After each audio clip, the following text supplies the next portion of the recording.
Quando seria recomendado para a mãe ou pai levar a criança num neuropediatra? Quando tiver qualquer suspeita ou qualquer possibilidade de atraso. O autismo ele é uma alteração genética, né? Ele é um transtorno de base genética. Então, existem mais de 1000 genes catalogados como estando correlacionados ao autismo. Porque o tratamento precoce é extremamente importante. Independente, Esther, de um diagnóstico, a estimulação do bebê é extremamente importante. Vai ter algum problema no desenvolvimento neurológico do meu filho eu abrir para visitas logo que ele nascer? E a recomendação é que esse bebê não seja visitado até os 3 meses, quando ele vai começar a ter alguma imunidade. E cá entre nós, não é só o bebê. Um dos maiores medos da mulher quando ela engravida é fazer alguma coisa para prejudicar o seu bebê, consumindo ou fazendo alguma coisa. E a maior preocupação é do seu bebê nascer com alguma doença, algum problema neurológico. Então, para ajudar você, mulher, nessa fase da gestação, ou se você é mãe recente também, vamos conversar hoje com a neuropediatra Ellen Manfrim, ela que é especialista em desenvolvimento infantil, autismo e outros transtornos também. Ellen, seja bem-vinda no Borboletando Podcast. Obrigada, Esther. É um prazer estar aqui com vocês, poder falar desse tema que eu gosto tanto e que é tão importante, não só para as mães recém-paridas, né? Mas para as mamães em geral. Aí a gente conversar sobre desenvolvimento é algo que previne muitos problemas lá na frente. E você também é mamãe agora, né? Eu sou. A Catarina está com 4 meses, eu estou numa fase nova da minha vida, uma fase deliciosa. E aprendendo muito com a Catarina sobre desenvolvimento, né? Na prática é diferente. Isso que eu ia perguntar, porque você tinha toda a teoria e hoje você tem a prática ali com essa bebê. Na sua gestação, qual foi a sua maior preocupação? Esther, assim, acho que são muitos. Cabeça de mãe fica o tempo inteiro preocupada, sabe? Mas eu tinha muito medo dela vir com alguma síndrome genética, dela ter alguma malformação, né?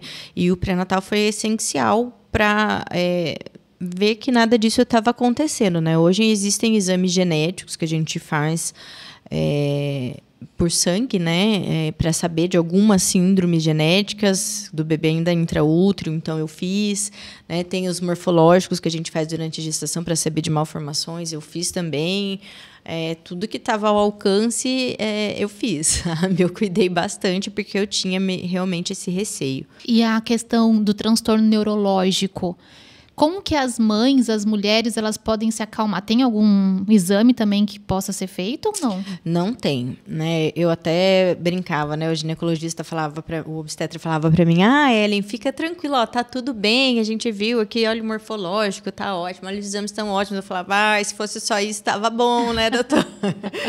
Porque, na verdade, tem muita coisa que não vai ser detectado no exame. Então, por exemplo, se a criança tiver uma predisposição a ter um autismo, ou se essa criança vai ter uma intercorrência depois vai ter uma paralisia cerebral, por exemplo, a gente não tem como diagnosticar isso, como prever isso intraútero na maioria das vezes, tá? Uhum. Então, aí é uma questão de esperar e estimular e aguardar o tempo para ver como é que as coisas vão se desenvolver, né? Mas durante a gestação, tem algo que a mãe possa fazer para evitar os transtornos neurológicos? Tem muita coisa que a gente precisa estar atento, né?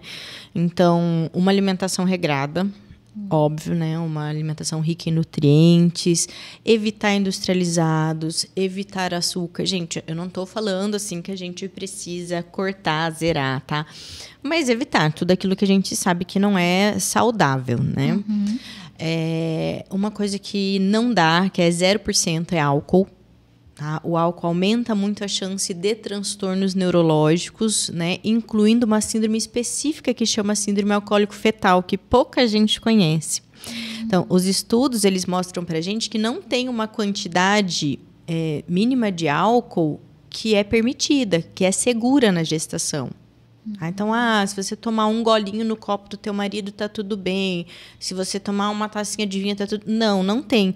Os estudos mostram que qualquer quantidade pode desencadear uma alteração nesse bebê, tá? Então, o álcool é 0 na gestação. Drogas em geral, é óbvio, né? Cuidar do peso, né? Evitar ganhar muito peso na gestação. Então, tem estudos que correlacionam, mas isso tudo ainda está em pauta, tá? Não está assim, batido martelo. Mas tem estudos que falam que a mulher que ganha mais de 15 quilos na gestação tem um fator de risco para uma criança com autismo. Tá? Algumas medicações, então, por exemplo, o uso do ácido valproico, que é o Depaquene, e que é bastante usado, porque ele é usado tanto para epilepsias, crises convulsivas, mas ele também é usado muito para transtorno de humor entre as mulheres, para enxaqueca também, né?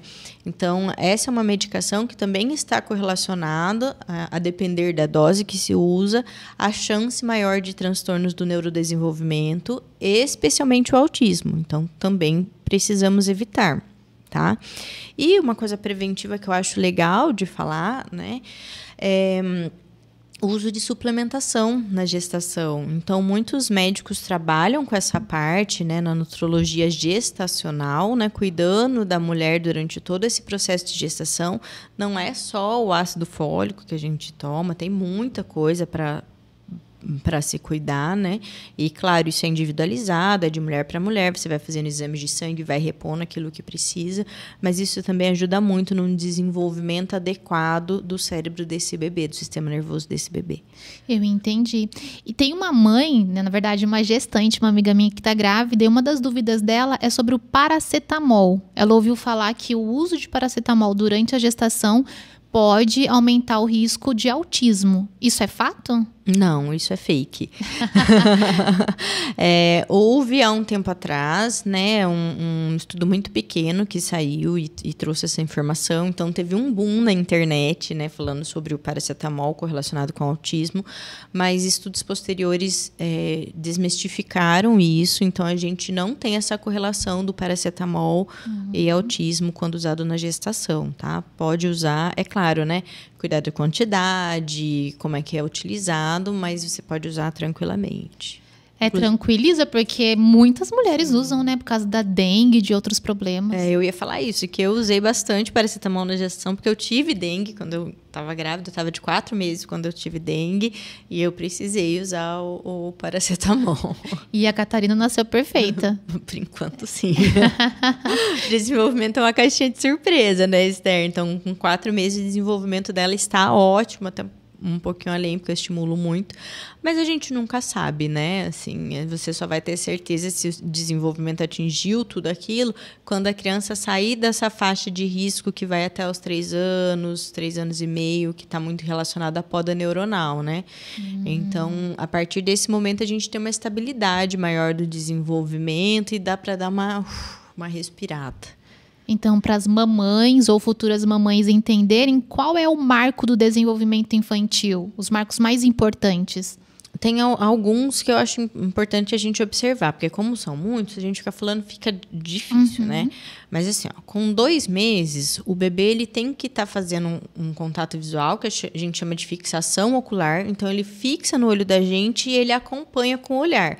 Então, se você parar na frente desse bebezinho e se movimentar de um lado para o outro lado vagarosamente, o bebê ele vai virando o olhinho procurando você. Tá? Isso já acontece com 2 meses. Com 3 meses, o bebê já tem que fazer o sustento cefálico. Então, ele já fica com o pescoço durinho. Né? E nessa fase, quando a gente coloca o bebê deitadinho com a barriga para baixo, ele já fica com o pescoço bem firminho para cima. Tá? Mais ou menos com 4 meses, esse bebê começa a rolar ao redor do corpo dele. E essa habilidade do contato visual, ela tá bem firme, tá bem forte. E daí, se a família se afasta, se um familiar se afasta do bebê, vai para longe, ela já consegue acompanhar com esse contato visual quem tá indo para longe. Nessa idade, a gente também começa com os balbucios. Então, eles começam e começam a dar bastante gritinho com 4 meses. Eu até brinco que de manhã eu acordo com a Catarina gritando, porque ela quer conversar e ela conversa bem alto. Então, nessa fase, a comunicação ela já fica bem mais evidente. Com 6 meses, eu tenho um bebê que já está começando a sentar sem apoio, sem que a gente precise encostar esse bebê. E esse bebê ele já está começando a reconhecer quando a gente chama ele pelo nome. Então, se eu chamo João, é o João. O João, ele não vai olhar, por exemplo, se eu chamar de Pedro. Tá? Então, com 6 meses, essa habilidade já começa a ser desenvolvida. Pulando mais para frente, né, vamos pensar com 9 meses, a gente tem um bebê que começa a engatinhar. Tá? O engatinhar é obrigatório? Não é uma habilidade obrigatória, mas é extremamente importante. Por quê? Porque ela é pré-requisito para conhecer texturas, para melhorar as questões sensoriais. É pré-requisito para escrita, porque eu apoio minha mãozinha, eu jogo a força em cima, então eu fortaleço a musculatura toda interóssea, a musculatura da mão, a musculatura do antebraço. Ela é pré-requisito para conhecimento espacial. Então, esse bebê, ele está engatinhando, ele vai passar por baixo de uma cadeira, ele tem que saber quando ele pode levantar a cabeça. Tá? Então, ele começa a correlacionar ali já tempo e espaço. Então, engatinhar não é obrigatório, mas é uma habilidade que a gente gosta muito, é importante. E com 9 meses, a gente tem que ter muito bem estabelecido uma habilidade chamada de atenção compartilhada, que é quando o bebê compartilha com a gente atenção sobre ou algum objeto, ou alguma pessoa, ou sobre algum fato. Então, por exemplo, esse bebê de 9 meses chega no pediatra, o pediatra está lá de jaleco branco, o bebê está no colo da mãe. O bebê olha para o pediatra, faz o beicinho e olha para a mãe, como quem diz, tá tudo bem, eu tô segura aqui. Ele compartilha atenção com a mãe sobre aquela situação. Então, isso tem que estar muito estabelecido, inclusive é um sinal muito precoce, quando ausente, de possibilidade de autismo. Tá? Crianças autistas têm uma dificuldade em produzir essa habilidade. Tá? Com um aninho, entre um ano e 1 ano e 4, a gente já tem um bebê que está falando as primeiras palavrinhas, que está começando a dar os primeiros passinhos, né? Que já está mais independente em relação a isso. Com 2 anos, com 1 ano e 4 tem que estar andando. Com 1 ano e 4. Precisa estar dando os passinhos sozinho já, tá? E tem que estar falando as primeiras palavras. Com 2 anos, esse bebê já fala ao redor de 200 palavrinhas. Tem que olhar todas as vezes que a gente chama, tem que dar atenção, tem que manter o contato visual com a gente, tem que triangular para um objeto e para a gente. Então, olha o brinquedo, olha para a mamãe, para ver se a mamãe gostou. Olha outra criança, olha para a mamãe. Olha o cachorro, olha para o papai, para ver se o papai está vendo. Então, essa triangulação tem que estar ali bem evidente. Tá? Essa criança de 2 aninhos, ela já está começando a acelerar os passinhos, ela dá umas corridinhas, ela sobe já a escada com apoio, né? Mas ela já consegue esse movimento. Então, o desenvolvimento ele é um contínuo de habilidades que começam desde o mais básico, que é lá o segurar a cabeça com 3 meses, para o mais complexo, que é o correr lá, começar a correr um pouquinho mais rápido com 2 anos.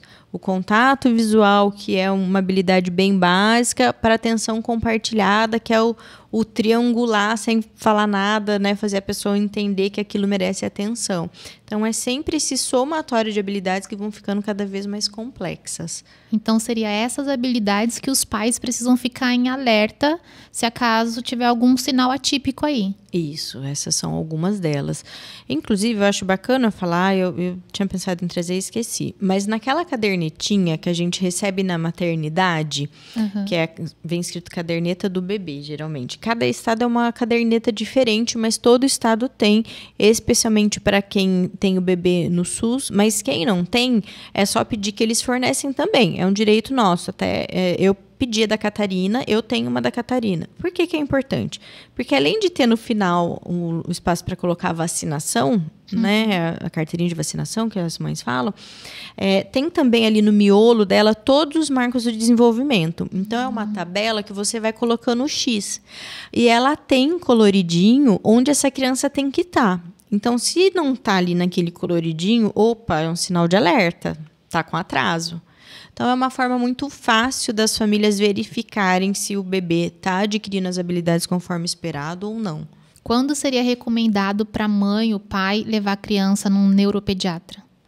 Quando tiver qualquer suspeita ou qualquer possibilidade de atraso.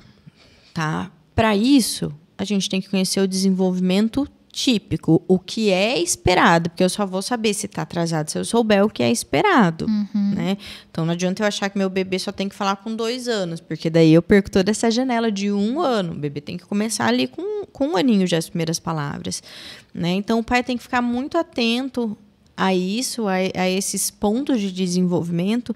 E eu sempre falo assim, Esther, eu sei que muitas pessoas falam, a gente não pode comparar. A gente deve comparar, porque essas normativas de desenvolvimento são feitas por amostras comparativas. Então, eu tenho uma amostragem de criança ao redor de 1 ano de idade. Tá? O que essas crianças fazem? Fazem A, B e C de habilidades. Então, o que está fora, a criança que não está fazendo está atrasada. Tá? Então, comparar, para quem não é da área da saúde ou da educação e não conhece assim, profundamente os marcos, comparar com outra criança da mesma faixa etária é a forma mais fácil de você ver se seu filho está com um atraso ou não. Então, é importante. Se alguém falar, sua criança não está falando, deveria estar falando, a pessoa fala, não, mas você é meu filho, ele é o único, é o jeito dele. Não tem isso? Não tem isso. A gente tem os marcos. Dentro desses marcos tem uma janela temporal, geralmente de 2 a 3 meses. Então, nesse tempo, a criança pode fazer essa habilidade. Ellen passou desses 3 meses, está lá no 4º mês e não fez. Está atrasado. Ponto, tem que tratar. E tem risco se a criança ela não engatinha, sair direto andando com 1 ano? Não tem risco, mas como eu falei para você, né, como a gente constrói algumas habilidades a partir do engatinhar, pode ser que eu tenha um problema lá na frente. Então, pode ser que a pega no lápis seja mais difícil, pode ser que a escrita não seja tão legal, pode ser que essa criança tenha mais alteração de alimentação, porque ela não teve tanta experiência com textura, né? Porque quando a criança engatinha, ela passa de um piso para o outro, ela põe a mãozinha no tapete, né? Ela vai mudando aquilo que ela sente na mão. Então, pode ser que essa criança tenha um problema com essas texturas na alimentação, pode ser que a gente tenha um atraso para essa percepção temporoespacial, mas não necessariamente que isso vá acontecer. Entendi. Não tem nada relacionado com problema neurológico sair andando de uma vez. Não, especificamente não. Se não engatinhar vai ter tal coisa. Não. Entendi. E quais seriam os transtornos neurológicos mais conhecidos, mais comuns hoje em dia? Os mais frequentes, né, são o autismo, que é na primeira infância ali, já começa com, a gente vê sinais em bebês já muito pequenos, né? E depois, em criança um pouquinho mais velha, a partir dos 4, 5 anos, o déficit de atenção com hiperatividade, que é o famoso TDAH. São os 2 mais frequentes na infância. Tá? Mas a gente tem outros que são muito importantes de serem investigados, né? Então, deficiência intelectual, a paralisia cerebral, é importante a gente ficar atento a casos de crise convulsiva, epilepsia, porque isso pode atrasar o desenvolvimento. É importante a gente ficar atento nos casos de atraso, se não tem alguma síndrome genética. Síndrome genética, a gente tem que lembrar que nem sempre está no rostinho do indivíduo. Algumas vezes a gente só vai descobrir através de exames genéticos específicos. Tá? Então, por exemplo, síndrome de Down. Você olha para a pessoa, você sabe que essa pessoa tem síndrome de Down. Mas existem diversas outras síndromes que a pessoa não tem nenhuma característica facial. Então, ela tem algumas alterações fenotípicas específicas, assim, tem um atraso, a musculatura dela é mais frágil, é mais molinha, né? Tem uma hipotonia, está com atraso de fala, tem características autísticas, mas não tem algum tracinho no rosto, fisicamente, que vai mostrar essa síndrome. Daí é importante a gente investigar, fazer testagem genética para descobrir. Então, vamos falar dessas que você disse mais frequentes, o autismo, o TDAH e também a epilepsia. O que causa o autismo? O autismo ele é uma alteração genética, né? Ele é um transtorno de base genética. Então, existem mais de 1.000 genes catalogados como estando correlacionados ao autismo. Isso não significa que ter um desses genes é determinante para ter o autismo. Tem gente que vai ter o gene, mas não vai ter o trabalho ali da epigenética, né? Então, as questões ambientais, esses fatores de risco que nós falamos lá no começo, essas pessoas não vão ter e por isso não vão desencadear mesmo tendo o gene. Entendi. Agora, existem alguns genes que sim estão correlacionados como determinantes. Então, a pessoa que tiver, ela tem uma chance muito alta de ter o diagnóstico de autismo, tá? Então, sempre a gente vai pensar num transtorno que tem base genética, não necessariamente hereditária. Então, essa genética não necessariamente veio do pai ou da mãe, mas é uma alteração do gene, associada a uma questão ambiental que ativou esse gene. É como se ele tivesse lá desligadinho, e daí a gente tem questões ambientais, uma gestação conturbada, uma mãe que teve várias ameaças de aborto na gestação, uma mãe que usou Depaquene na gestação, um bebê que nasceu prematuro, por exemplo. Aí a gente tem uma ativação, uma chavinha que liga esse gene, né, em alguns desses casos, e os sintomas aparecem. E o que causa TDAH? Todos os transtornos eles têm essa mesma base de somatória genética e ambiental. Algumas pessoas não vão ter a manifestação, outras vão. O TDAH é a mesma coisa, a gente tem uma base genética e ambiental. E no TDAH é importante a gente lembrar também que fatores até de convívio ambiental, né, como, por exemplo, a família está passando por uma situação difícil, os pais estão se divorciando, tá? Isso pode piorar os sintomas na criança, tá? Esses fatores de cunho mais biopsicossocial. E o que causa epilepsia? Também é um transtorno de origem genética, mas a epilepsia a gente também pode ter em decorrência de malformações no cérebro, né? Assim como ela pode ser em decorrência de alguma síndrome, algum outro problema, ela ser secundária a uma síndrome. Mas vamos pensar, uma criança que tem uma paralisia cerebral, por exemplo, faltou oxigênio na hora que esse bebê nasceu, então ele apresentou características depois de paralisia cerebral e ele tem uma lesão no cérebro por essa falta de oxigenação. Tá? Esse bebê tem uma chance grande de desenvolver epilepsia no futuro. Um outro caso, não tem nada, não teve nenhum problema durante o parto, mas tem uma lesãozinha na região temporal esquerda. Tá? É uma pessoa que tem chance de desenvolver epilepsia. Então, lesões no cérebro também são altamente correlacionadas com epilepsia, mas a maior parte dos casos não tem lesão.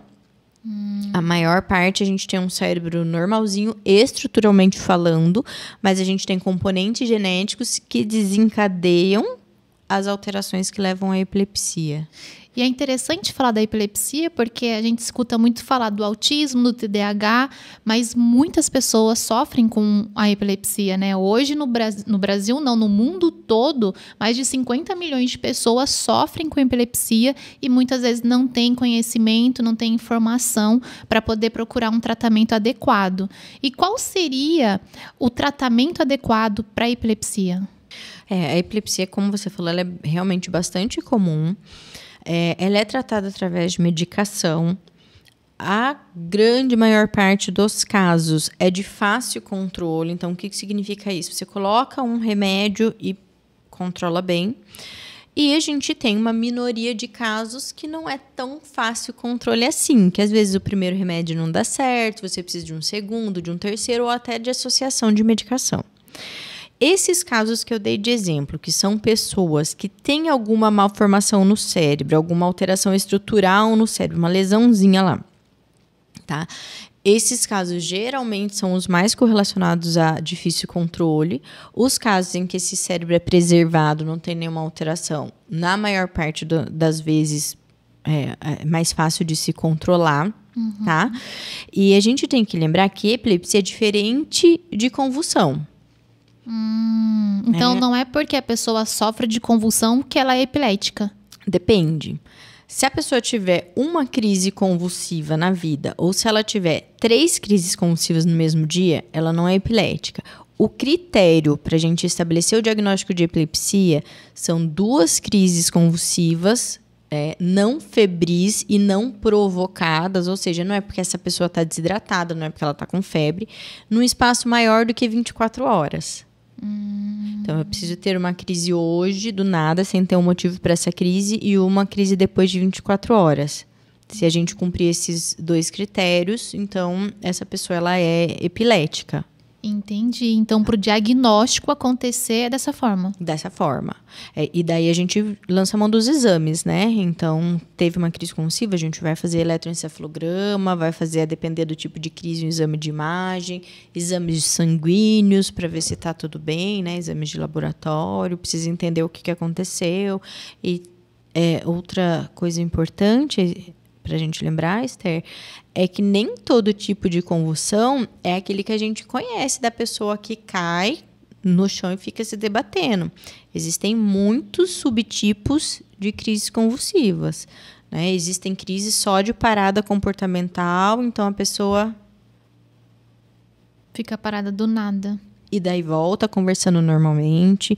Existem crises de piscamento, existem crises só com uma parte do corpo, então fica só fazendo um movimento único de uma das partes. Né? Existem vários tipos de crises convulsivas. Que a gente fala mais dessa que é a generalizada, que a pessoa perde a consciência. Mas em alguns casos a pessoa nem perde a consciência, tá? Não significa que seja menos grave ou que a gente não precise tratar. Então, tem que ficar em alerta para ver se a pessoa ela tem um comportamento diferente. Isso. E acho bacana a gente falar, já que a gente está conversando sobre desenvolvimento, de uma coisa que é relativamente rara, mas que é importante a gente falar, que é a síndrome de West, que é a forma de epilepsia mais grave que acontece em bebês. Tá? Então, ela geralmente começa a partir dos 4 meses. São bebês que já não fazem mais aquele sustinho, sabe? O moro, né? Que é o sustinho que as mães falam. Geralmente acaba ali com 4 meses. E a partir dos 4 meses ele começa a fazer sustinho de novo.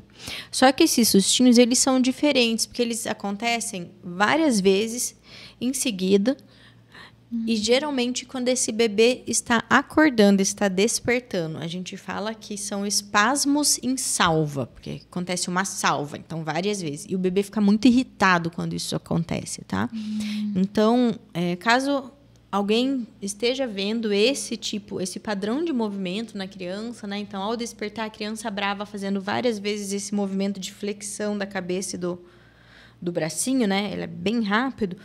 Procura o pediatra ou procura já um neuropediatra, porque é importante avaliar. Quanto antes intervir, maior a chance de sucesso no tratamento. É isso que eu ia perguntar. A idade, mais ou menos, que uma pessoa que ela tem uma epilepsia, não por má formação cerebral, quantos anos ela vai começar a mostrar os sinais da epilepsia?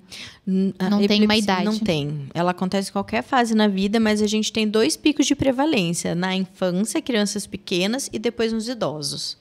São os 2 picos. E como acontece o diagnóstico do autismo? O diagnóstico do autismo ele é clínico, né? Então, não existem exames para a gente fazer esse diagnóstico. Ele é por observação, né? A gente observa os comportamentos dessa criança e daí a gente lança a mão de testes específicos que outros profissionais não médicos fazem. Então, é muito importante que um psicólogo avalie, que um fono, terapeuta ocupacional, fisioterapeuta. É importante que tenha uma equipe de avaliação, né?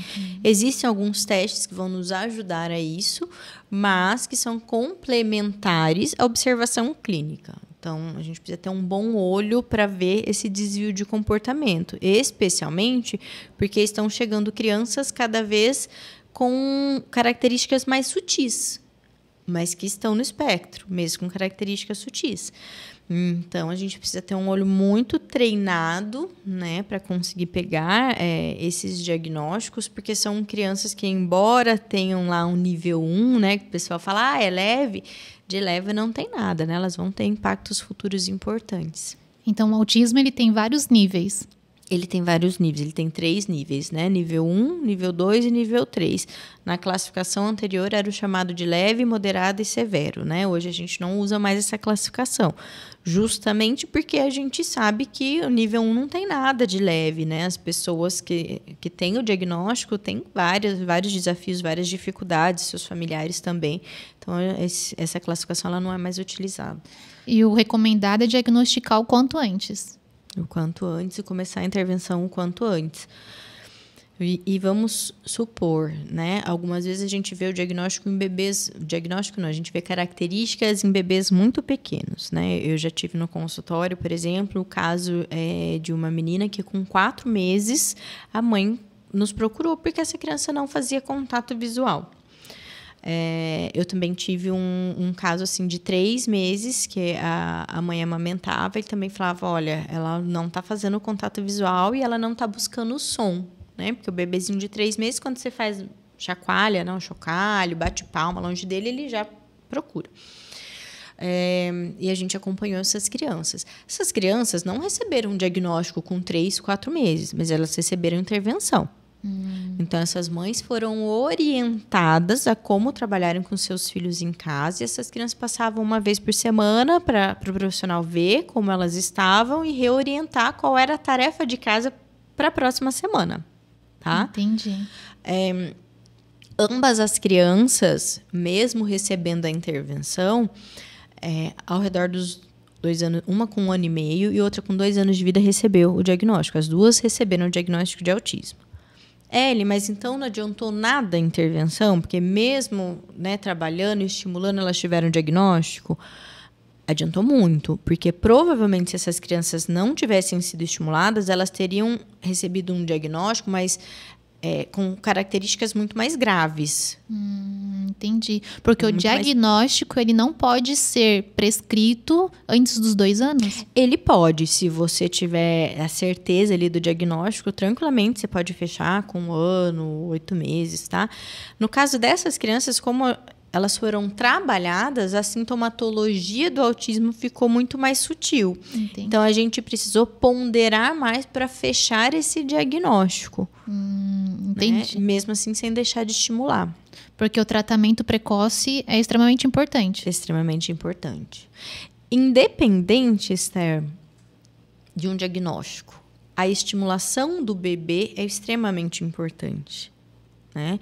Então, se as mães que estão nos assistindo tiverem a oportunidade de estimular os seus filhos nesses primeiros meses de vida, nem que seja ali enquanto estão na licença maternidade, eu sei que é difícil, nossa, gente, primeiro mês, segundo mês é difícil, né? A gente está ali lidando com o puerpério, com todas as modificações do corpo, da cabeça, né? É um desafio diário.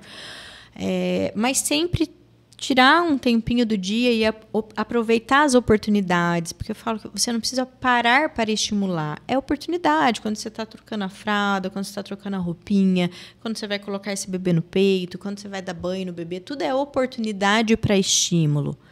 Né? E o bebê ele precisa desse estímulo, isso vai ter um impacto importante lá na frente, quanto mais cedo a gente fizer. Quais seriam esses estímulos? Conversar muito, cantar muito, nomear tudo que você está fazendo. Filho, agora a gente vai trocar sua fralda. Nossa, olha o xixizão que você fez. Vamos tirar o xixizão da Catarina. Vamos limpar esse cocô.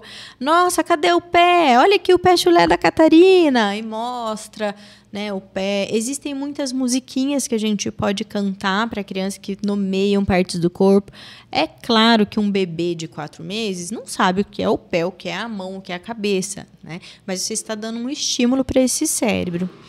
Conversar com o bebê com várias entonações diferentes. Então, fala mais baixinho, fala mais alto, faz uma expressão de mais sério, faz uma expressão de mais feliz, né? Uma experiência que vocês podem fazer em casa, que eu acho assim, sensacional, com bebês a partir de 3 meses, mais ou menos. Se você está conversando, que eles já estão conversando muito, né? Balbuciando e falando e dando risada. E quando você sorri para esse bebê, ele está te devolvendo e conversando sem parar, sem parar. E, de repente, você fica sério e fala alguma coisa séria e fecha o seu rosto e fala com esse bebê, ele muda a expressão facial e ele tende a parar de conversar com você. Então, a resposta social ela já existe no bebê desde muito pequeno. E por isso é muito importante que a gente estimule essa resposta. Tá? O estimular é simples. A gente não precisa de brinquedo para estimular. Eu estimulo a Catarina, às vezes, com panela, com colher de pau, batendo. Lembrar de fazer o tummy time, que é eu colocar o bebezinho de barriga para baixo, para ele fazer essa fortificação da coluna, do pescocinho, do tórax. O tummy time é só depois que cai o umbigo, então geralmente é ao redor do 10º ou 15º dia. Tummy time é super importante, um pouquinho, várias vezes ao dia. Ellen, meu bebê não gosta. Catarina também não gosta, mas faz mesmo assim, fica um pouquinho. Quando eu vejo que ela começa a ficar irritadinha, vira, canta uma musiquinha, distrai. Você não vai deixar teu bebê ali chorando, estressado, né? Mas você aproveita aquele momento em que o bebê está bem, acabou de acordar, está descansado, está tranquilo, faz um pouquinho, canta um pouquinho, começou a coçar o olho ficou vermelhinho, está com sono, dá o tempinho do bebê, mas sempre busque essas oportunidades de estimular, isso é muito importante. Então, o estímulo é bem simples mesmo, não precisa de todas aquelas coisas que a gente vê na internet, nas redes sociais, que muitas mães mostram. Falando sobre estímulo, tem uma mãe também nos assistindo que o bebê está com 1 ano e ela precisa trabalhar fora em período integral. E ela falou, pergunta para a doutora Ellen, porque a escola perto da minha casa, ela tem um super estímulo e o meu bebê vai ficar com crianças um pouco maiores. Isso é saudável, o super estímulo para a criança? Ir para a escola com 1 ano? A gente precisa falar do que é ideal e do que é possível, né? O ideal seria que nós, mães, pudéssemos ficar com nossos filhos até próximo dos 3, dos 4 anos e que nós estimulássemos em casa. Porque nessa faixa etária eles têm uma demanda individual muito grande, até para autocuidado, né? Assim, ele não faz muita coisa sozinho, então, para tudo, para alimentação, para banho, para troca, né?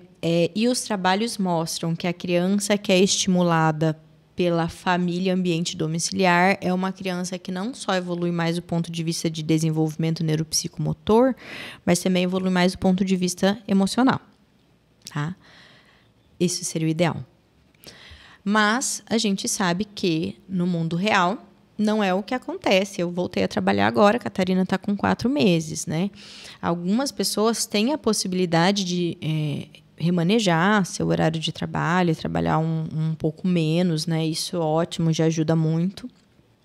Mas a gente sabe que a maioria das pessoas não tem essa possibilidade e vai trabalhar no período integral mesmo. Então, é de todo ruim para a criança? Não é de todo ruim, mas qual é a questão? Ali, né, nesse ambiente, né, na escolinha, onde a gente tem várias crianças juntas, eu não tenho um cuidador por criança. Pelo menos na maior parte das escolas não tem. E a criança nessa faixa etária, ela demanda muito ainda dessa atenção individual, né? É claro que a gente vai ter outros benefícios, como o estímulo à socialização, o estímulo a desenvolvimento da linguagem, né, que vai acontecer, o estímulo do compartilhar, que vai acontecer também. Então, não é ruim, não é algo que, olha, eu estou gerando um prejuízo para o meu filho se eu colocar meu filho na escolinha com 6 meses, com 1 ano. Não é ruim. Mas entre escolinha e poder ficar em casa com uma mãe que estimule, veja, uma mãe que estimule, porque se é para largar teu bebê em casa, deitado no berço, deitado no carrinho, vai para a escolinha, tá? Então, entre uma escolinha e uma mãe que estimule, é melhor para a criança estar com a mãe que estimula. Entendi. Tá? Mas, gente, sem peso no coração, sem peso na consciência, porque a nossa realidade é mandar para a escolinha, não tem jeito. Realidade, eu mesma fui para a escola com 6 meses. Tô aqui, mas eu sei que seria muito bom o meu desenvolvimento se minha mãe pudesse ficar comigo. Sim. E tem uma pergunta também de uma mãe, na verdade uma gestante, o bebê vai nascer agora, daqui 1 mês, e ela tá preocupada com as visitas. Ela disse, vai ter algum problema no desenvolvimento neurológico do meu filho, a hora que o bebê nascer, tem algum risco de infecção, alguma coisa, eu abrir para visitas logo que ele nascer? Tem super risco, tá, Esther? Eu não recebi visitas até os 3 meses. Eu fui a chata mesmo, né? As pessoas sabiam, porque eu postava no Instagram, bebê com menos de 3 meses não recebe visita e tal. O bebê não está vacinado, o bebê não está imunizado, tá? Então, qualquer vírus que passar a 2 quadras da tua casa pode pegar, sim, o teu bebê. Eles estão altamente suscetíveis à bronquiolite. A gestante de agora, inclusive, acho interessante a gente falar que tem a vacina de bronquiolite. Eu não vou lembrar com quantas semanas assim que se faz, se é 32 ou 35 semanas que a gestante pode fazer, mas já está disponível e vale muito a pena ser feita. Ela foi disponibilizada 2 semanas depois que a Catarina nasceu. Foi liberada para uso, né? Então, vale a pena as gestantes fazerem. Mas, mesmo assim, a recomendação é que esse bebê não seja visitado até os 3 meses, quando ele vai começar a ter alguma imunidade. E cá entre nós, não é só o bebê, né? A gente está lá cansada, se adaptando à nova rotina, se adaptando à nova vida, lidando no comecinho com o baby blues, que é super difícil, né? Os hormônios assim, você não sabe se você tá amando a situação, se você tá odiando a situação, se você quer a sua vida de antes, se você quer saber o que vai acontecer amanhã. Aí o baby blues melhora, tem toda a questão de puerpério que você tá lidando, que é muito difícil para a mulher, é muito difícil, por mais que a gente seja orientada, tenha lido sobre. Eu li livros sobre puerpério para tentar me ajudar. Gente, não adianta nada. O negócio vai acontecer igual. Vem aquela enxurrada igual. Então, não é só pelo bebê. Essa puérpera, ela está precisando daquele tempo que é só dela e da criança. Eles estão se conhecendo, estão formando a rotina. Então, não é hora de visitar. Tá? Assim, a visita ali aberta é só para os familiares bem próximos, os avós, o tio e... Olhe lá. De máscara? Na minha casa foi de máscara. E quando alguém queria pegar, já aquele aventalzinho de TNT. Para os familiares próximos, tá? Ainda assim, a Catarina pegou um resfriado com 2 meses de vida. Eu tive que aspirar minha filha. Aspirava ela até 4 vezes ao dia. Com secreção, com catarro. Tendo que ficar com ela no colo à noite para ela dormir. Então, é terrível a gente ter um bebezinho em casa... doente. Tá? O coração da gente fica a mil, a gente fica com medo. Os casos de bronquiolite acontecem, são graves. Tem criança que morre por isso e não é pouco frequente. Então, não se recomenda a visitação e ponto. E é isso. E seja chato mesmo, porque você está protegendo a tua cria. Então, não tem nada que pague seu filho está em segurança. Então, não ter medo de falar não. A gente já falou sobre a questão de não aqui em outros episódios, até no episódio de organização de rotina, a importância de falar não para a gente ter tranquilidade e conseguir seguir. Então, já fica aí para você. Fala não. Seja mesmo aquela mãe firme, né? E instrui os familiares. Instrui o marido, né? Para quem tem essa rede de apoio, também não é a realidade, mas instrui ali teu esposo, instrui a sua mãe, porque geralmente a mãe que fica mais junto ajuda. E uma coisa que me ajudou muito foi fazer o enxoval emocional. Não sei se você já leu sobre isso. Nunca ouvi falar. O que é o enxoval emocional? Enxoval emocional, você elenca 2, 3 pessoas que são pessoas muito próximas de você. Tá? Então, essas pessoas vão ser ali a tua muleta nesse período. São elas que vão te proteger, são elas que vão te ajudar, são elas que vão trazer o conforto emocional que você precisa. Tá? Então, são pessoas... no meu caso, eu escolhi minha mãe e minha cunhada, e o marido faz parte, né? Mas a mãe e a cunhada, que estavam toda hora ali. Então, eram as pessoas que barravam os outros de visitar, eram as pessoas que, eu vou ficar com a Catarina, vai dormir, eu trouxe canjica, eu trouxe bolo, eu trouxe tal coisa para você, pode deixar que eu vou guardar as roupinhas dela. Ou no dia que eu estava lá chorando, desesperada, porque eu tive muito problema de amamentação, eu não conseguia amamentar a Catarina depois dos 2 meses, né?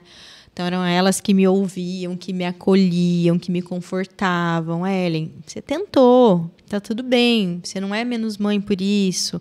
Então, ter essas pessoas nesse momento ajuda muito a gente passar por essa fase que é muito difícil de adaptação. Então, escolham essas pessoas, conversem com elas previamente. Olha, eu espero isso, isso e isso de vocês. Tá? Converse, porque acaba sendo um conforto bacana pra gente. Nossa, que legal, achei muito legal. Um enxoval emocional. Então fica orientação aí para as gestantes. Achei muito interessante. E a gente não falou do diagnóstico do TDAH. Como que acontece? O diagnóstico do TDAH, Esther, também é feito através de avaliação clínica e a gente associa uma avaliação neuropsicológica. Então, essa avaliação neuropsicológica, quem faz é um neuropsicólogo, que é o psicólogo especializado em testagens, tá? É obrigatório? Não é. Pode ser só clínico também. E quando eu falo clínico, é você saber os sintomas, saber se esses sintomas acontecem só em casa ou se eles acontecem em outros ambientes, saber como essa criança está na escola, não só de comportamento, mas também de aprendizado, né? Então, toda essa avaliação clínica. Aí eu fiz essa avaliação na consulta, né? Eu acho que realmente pode ser um TDAH. Eu posso ou fechar ali um diagnóstico, começar a tratar, ou eu posso pedir essa avaliação neuropsicológica. Eu, Ellen, gosto muito de pedir avaliação neuropsicológica. Assim como no caso do autismo, eu gosto muito também de pedir avaliação interdisciplinar. Porque eu acho que você traz um olhar mais abrangente para a situação, para esse paciente. Você vê ele de uma forma mais completa e você não corre o risco de tratar toda e qualquer criança que chega agitada. Porque criança é agitada. A maioria delas é agitada por natureza e nem por isso precisa de tratamento. É normal a criança ela tá se movimentando todo o tempo, né? Gritando. Sim, especialmente até os 4 anos, né? É normal. Então, até é importante a gente falar que antes dos 4 anos não tem o diagnóstico de TDAH, porque a gente não tem nem maturação desse cérebro para esperar um autocontrole dessa criança.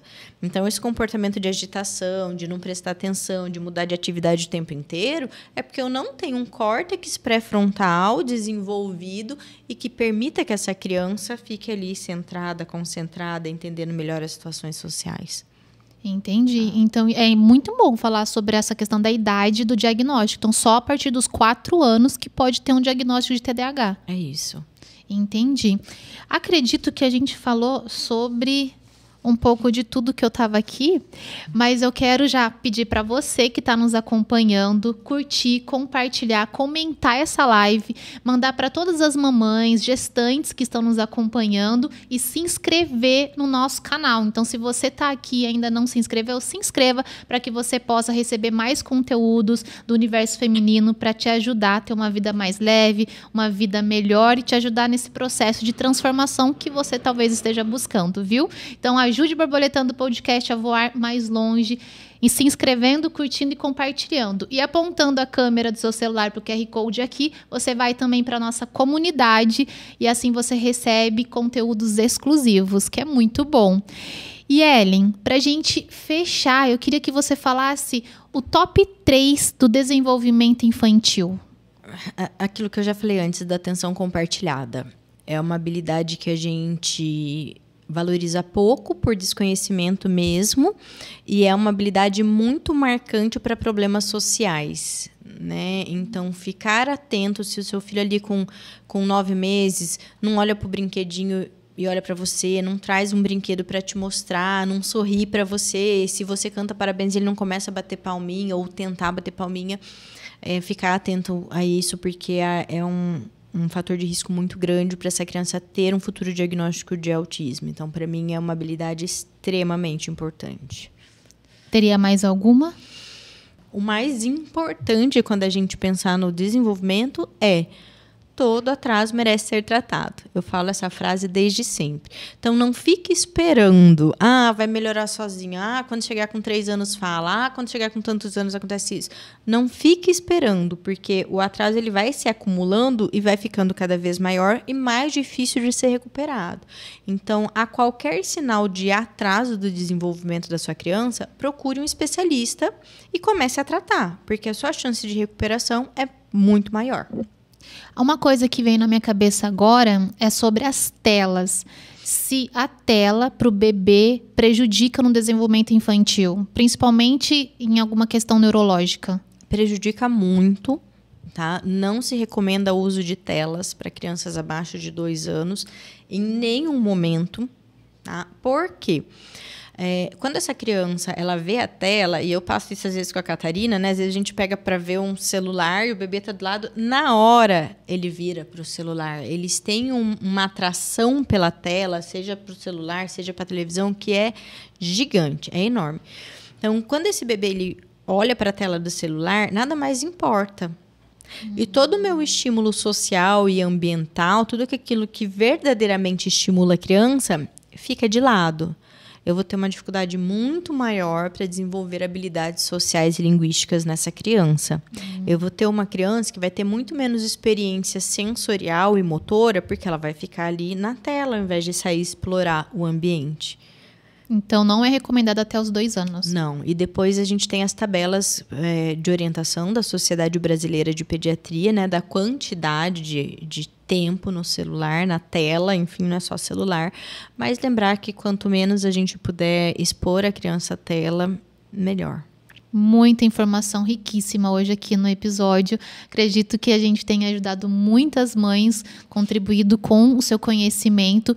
E aquela mãe, aquela gestante que queira também se orientar melhor, queira marcar, agendar uma avaliação para o seu filho, para a sua criança, nós temos a Clínica Integrar, que você é a médica neuropediatra responsável, que atende também online, né? Uhum. Atendo online. Nossa equipe ela é especializada em desenvolvimento infantil. A gente está vindo agora aí com mais uma novidade aqui para o público de Santa Cruz, que logo, logo a gente vai contar aí para todo mundo em relação à clínica. E a gente está sempre à disposição para o que vocês tiverem de dúvida em relação ao desenvolvimento, ao autismo, a TDAH, porque é o nosso foco, né, o nosso trabalho, o nosso propósito de atendimento. E nós vamos deixar aqui na descrição o @ da doutora Ellen, também da Clínica Integrar, para que vocês possam se orientar. Tem muitas informações nas redes sociais e mandando ali uma mensagem, a equipe vai poder entrar em contato e te ajudar. Doutora, muito obrigado pela sua colaboração, pela sua contribuição. Amei recebê-la. Esther, eu que agradeço. É um prazer estar aqui com vocês sempre. É um prazer falar sobre isso. Eu sei o quanto é importante que a gente traga esse tema do desenvolvimento. Isso salva o futuro das crianças. Então, muito obrigada pelo convite. Com certeza, a gente pode salvar a vida de muitos com informação. Sim. Obrigada, viu? E você que nos acompanha também, agradeço a sua participação, o seu comentário, você compartilhar. E lembre-se, é durante a caminhada que a vida se transforma. Então, durante essa caminhada, você pode ter a ajuda de muitas pessoas, como a doutora Ellen. Então, conte com elas, viu? Até o próximo episódio.